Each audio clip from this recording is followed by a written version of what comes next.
Gracias. Agradezco la invitación de los organizadores para formar parte de esta mesa. Voy a comenzar la lectura del texto. La ponencia examina las formas en las que la narrativa de Eduardo Rivera Martínez, Jauja, 1933, trata un tema que está en la agenda de la Academia Literaria local y extranjera: la ficcionalización de los distintos flujos de violencia en nuestro país. Por nuestra parte, deseamos subrayar en el marco de este homenaje al autor jaujino que su obra no ha sido ajena al tratamiento de dicha problemática medular de nuestro entramado sociocultural, sino que, y esto es lo que formulamos a manera de hipótesis general, la producción discursiva de Edgar Rivera Martínez incluye claros ejemplos en los que se formula un discurso ficcional que critica la violencia de la praxis autoritaria.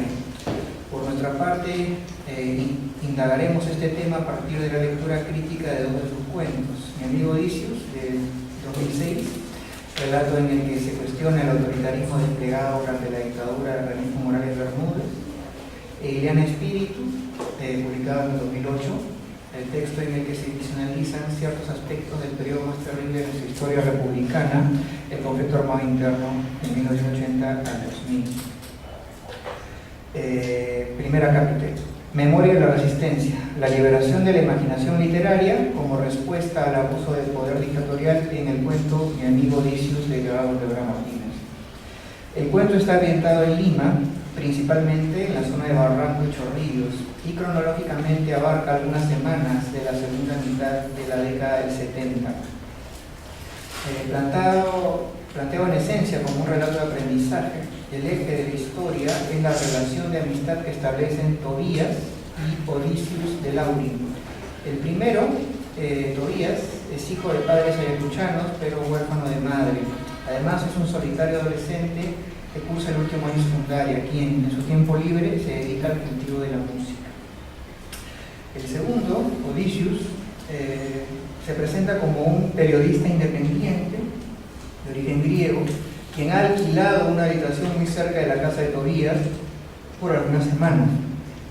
Al final deben separarse, porque Odysseus está arrestado y deportado a Chile.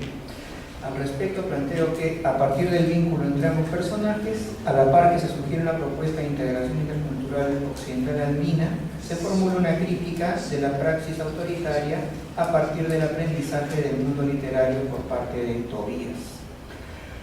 Por un lado, es evidente que la relación de amistad entre ambos personajes evoca la interacción entre maestro y discípulo.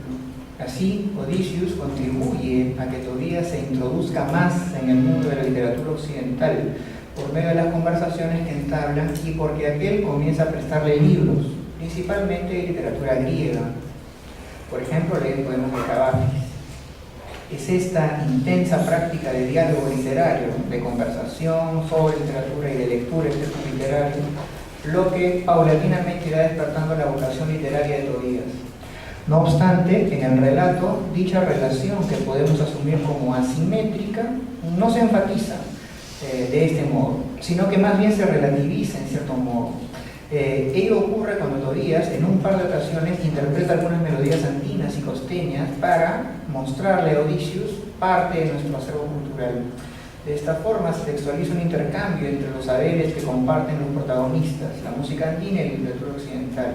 En este caso, como ocurre en otros relatos de Edgardo Rivera Martínez, se produce un vínculo particular entre manifestaciones culturales andinas y la tradición griega, tal como ocurre, por ejemplo, en País de Jauja. Por otro lado, en una de sus visitas, Tobías encuentra libros marxistas en la biblioteca de Odysseus.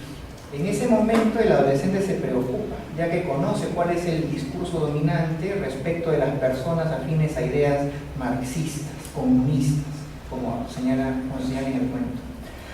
Además, es consciente de que el gobierno de Morales Bermúdez constituye una dictadura. En este marco, para no poner en riesgo al muchacho, Odysseus le plantea que no hablen de política. Sí, si vas a llegar a una determinada filiación, que sea por tu propia cuenta y no por influencia de nadie. Fin de cita. Con ello se refuerza la naturaleza dialógica de su amistad, ya que ni uno ni otro intenta imponer su punto de vista, tal como se ocurre con el discurso autoritario. Sin embargo, aun cuando intentan que dicho conflicto político no afecte en absoluto su amistad, este logra separarlos. Durante un tiempo, 2 policías vestidos de civil han estado vigilando a Odysseus. Como consecuencia de ello, es arrestado. Luego, por medio de un desconocido, Tobías se entera de que Odysseus sería deportado, por lo que siente una profunda indignación, ya que considera que se ha cometido una injusticia con su amigo. No obstante, y esto es lo significativo del relato, esta experiencia de aprendizaje y de posterior pérdida del maestro conduce a Tobías a reflexionar sobre dicha problemática, reflexión que despliega su quehacer ficcional. Cito: después, en súbito impulso, me senté en mi cuarto ante mi mesa y por primera vez en mi vida escribí un poema. Sí, unos versos en que hablaba del sufrimiento, de la desesperanza, de la injusticia, pero también de la amistad. Y sentí entonces que de algún modo se atenuaba, al menos por ese momento, la mezcla de indignación y de pena que me embargaba. Y tuve la certeza entonces, gracias a Odysseus, que mi camino, mi verdadero camino, estaba en la poesía. Fin de cita.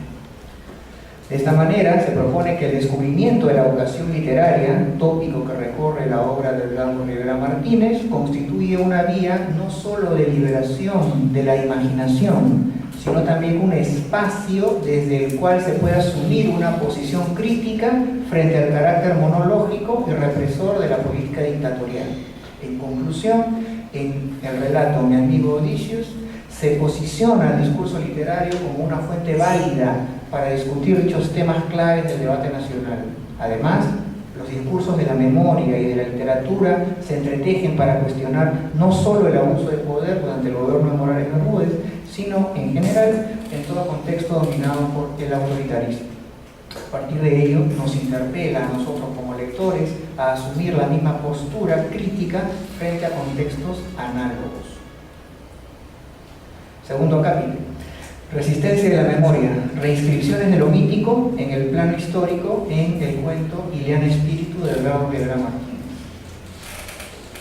Ambientado en Jauja, espacio que reaparece constantemente en las ficciones de Rivera Martínez, el cuento Ileana Espíritu se centra en la indesmayable búsqueda que realiza una madre cuyo nombre da título al cuento por encontrar a su hijo, Pedro Pomazunco, quien desapareció luego de un confuso incidente con las fuerzas militares durante la década del 80, tal como lo indica la referencia a la Guardia Civil, organismo que fue reestructurado en 1988. Al respecto, me interesa subrayar 2 puntos.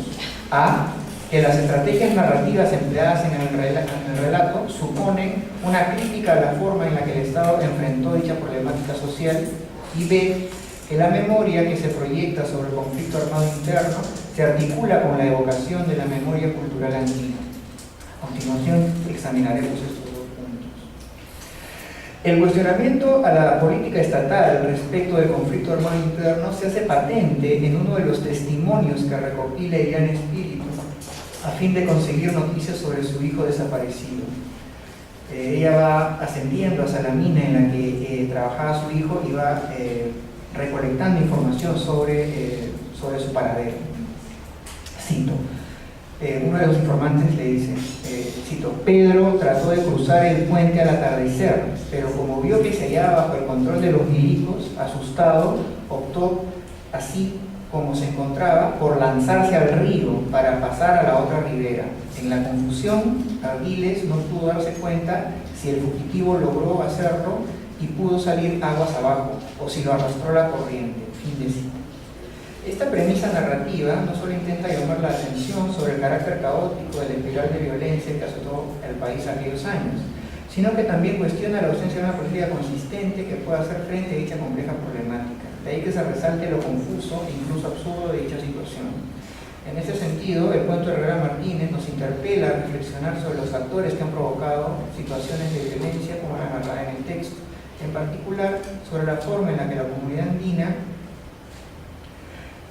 puede haber percibido dicho fenómeno, ya que la reacción de Pedro frente a los militares se plantea como representativa de dicho grupo social al que pertenece.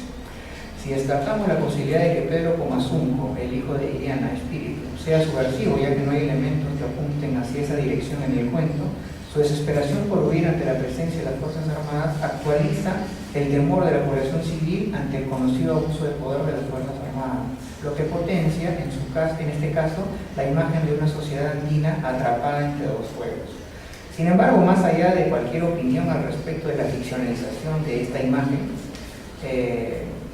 esta pone de manifiesto uno de los principales problemas evidenciados ante el conflicto armado interno: la conciencia que las fuerzas militares, instrumento del Estado peruano, no reconocen como sujetos de derecho, como ciudadanos, a ciertos individuos, en este caso a aquellos a los que representa Pedro Comozuno, es decir, a los miembros de la sociedad andina. En el pasaje que hemos citado, esta fractura sociopolítica se refuerza en la imagen del río, que remite a un jaguar maibo o río de sangre, el cual, en este contexto de extrema violencia, simboliza la honda barrera que divide a nuestra nación. En esta perspectiva, el narrador no opta por una representación mimética y literal de la espiral de violencia. Por ejemplo, no narra la perpetuación de una matanza o una ejecución, sino que apuesta por la sugerencia y la alusión. Repárese que la imagen que reúne las fuerzas del orden, arrestados y río, evoca a aquellos cuyos cuerpos posiblemente hayan sido arrojados al río por los diversos actores del conflicto. Esta apuesta por la sugerencia supone una actitud dialógica por parte del narrador, porque se configura un receptor activo a quien se le invita a completar el sentido del texto, lo cual se opone y cuestiona la imagen de los individuos que asumieron posturas pasivas y acríticas frente a dicha catástrofe social. Dicha actitud dialógica que critica el discurso represivo, que impone un discurso monovalente y que censura memorias disidentes, se actualiza también en el hecho de que el narrador, emulando el rol de un periodista cronista que intenta reconstruir las peripecias de Ileana, inserta declaraciones de los testigos de su búsqueda. Es a partir de dichos testimonios, de este coro de voces que confluye en el cuento, que el narrador formula inferencias e imagina diversas posibilidades sobre lo que pudo haber ocurrido con Pedro e Ileana. Por consiguiente, no se trata de un narrador autoritario que controle el sentido del texto, sino que más bien deja que sea el lector quien elija libremente alguna de las posibles interpretaciones que se formulan, con lo cual se plantea implícitamente la necesidad de asumir una postura plural y dialógica para reflexionar no solo sobre los eventos ficcionalizados en el cuento, sino en general sobre la catástrofe social que los enmarca, el conflicto armado. Con respecto al segundo punto de nuestro análisis, las reminiscencias de la memoria ancestral andina que se inscriben en el relato aparecen primordialmente asociadas a la configuración de la protagonista de la historia. Así, podemos destacar que la representación de la relación madre-hijo, Liliana Pedro, con el padre ausente, no aparece en ningún momento en el cuento, evoca la mitología andina, ya que según Alejandro Ortiz Rescanier, dicho esquema familiar, hijo, madre, padre ausente, constituye un patrón estructural que aparece en diversos mitos andinos ancestrales y contemporáneos, como los relatos sobre Huapú y los Huilcas o el conocido relato sobre el Achique. Aparte de ello, la tradición oral andina se actualiza en la figura de Ileana, en tanto que encarna la condición dual de las divinidades andinas, de acuerdo con María Costorowski. Por un lado, es mitificada e idolatrada, o sea, encumbrada, puesto que encarna el símbolo global de la madre, que en este caso busca indespiadablemente a su hijo, quien desapareció luego de un conjunto incidente policial. Cito, hubo gente que ponía en los parajes por lo que había sido vista, o por lo que suponía que iba a pasar, montoncitos de cancha, hojas de coca y hasta flores, como si se hubiese tratado de una deidad andina. Fin de cita. Esto tiene varios antecedentes, por ejemplo, el caso de la señora Glicina, el hipocampo de oro y de Ramas del Omar, o incluso un caso paradigmático ya más cercano, el de Rosa Cuchillo, novela que le da el nombre a la novela de Oscar Colchado, en el que precisamente una madre busca a su hijo. Aparte de ello, evidentemente la protagonista del relato de Flora Martínez busca representar a las mujeres andinas que han perdido a sus hijos durante dicha catástrofe social, cuya figura emblemática es pues Mamá Angélica, fundadora de Alcacel. Por otro lado, Ileana no solo es reverenciada por los habitantes del Andes, sino que, como las divinidades andinas, también es percibida con temor, y de ahí la condición dual de este personaje, ya que la imagen fantasmagórica que va adquiriendo durante dicha búsqueda evoca un personaje del imaginario local andino, al condenado. Esto se evidencia cuando uno de los testigos refiere que los ojos de Ileana estaban ardiendo con un fuego sombrío, insostenible, lo que dialoga con la caracterización del condenado en el poema Los Dados Eternos de Vallejo. Cito, hoy que en mis ojos hay candelas como en un condenado. De este modo, la condición de víctima de la violencia de Ileana se concibe a partir de códigos cognitivos andinos, por lo que podemos plantear que este cuento de Herrera Martínez despliega una lectura mítica del conflicto armado interno. La violencia excede a la protagonista y no podrá liberarse de ella, es decir, salvarse de su condena, a menos que encuentre a su hijo. Por todo ello, encontramos que en este cuento se manifiesta un rasgo de la narrativa andina sobre el conflicto modo interno, la reinscripción de lo mítico en el terreno histórico. De este modo, en el cuento Irian Espíritu se establece un diálogo ético y estético con la matriz cultural andina, ya que se visibiliza la persistencia del pensamiento andino, esto es, la resistencia de la memoria andina y su capacidad para actualizarse y reinventarse continuamente en el marco de las vertiginosas y violentas transformaciones sociales.